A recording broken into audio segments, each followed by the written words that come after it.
What is up guys? So today is mag-workout ulit tayo and here's the morning physique natin. Everyday ginagawa ko to guys para natatrack ko yung sarili ko. First exercise natin guys is body weight pull-ups. If you're trying to target the width of your back, then this is one of the best exercise. Next up is some cable pulls. This one to target the lower lats naman guys. Yan, dito unti-unti ko nararamdaman yung pump guys. Next exercise natin for the real delts naman guys. Yan, face pulls tawag dito. Para 3D tignan yung ating upper back. Pangarap ko talaga lumipad guys, kaya ini-spam ko yung back ko ngayong araw. Next naman guys is some shrugs para sa traps natin. Para hindi lang sa lats yung width, diba? Meron rin sa taas, sa traps natin. Then etong next naman pinakaayaw ko sa lahat. Pero kailangan natin gawin. Some dumbbell rows para sa thickness ng ating overall back. Yan, ganyan dapat namumula yung mukha nyo guys pag ginagawa nyo yan. Nagdagdag lang ako ng tricep exercise para mait natin yung arms natin. Yan, kunwari nahihirapan para sa video. And then guys, syempre hindi makukumpleto ang vlog natin kung walang pump check. Yan, 360 ikot, aura-aura muna. Sabay bagsakan ng men's physique pose. Bang! Maala Jeremy Bondia.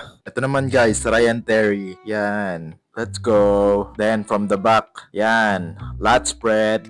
Pa-flex-flex lang yan, pero iniisip na kung ano magiging post-workout meal. Chicken and rice or rice and chicken? Pang, let's go. Yun lang. See you!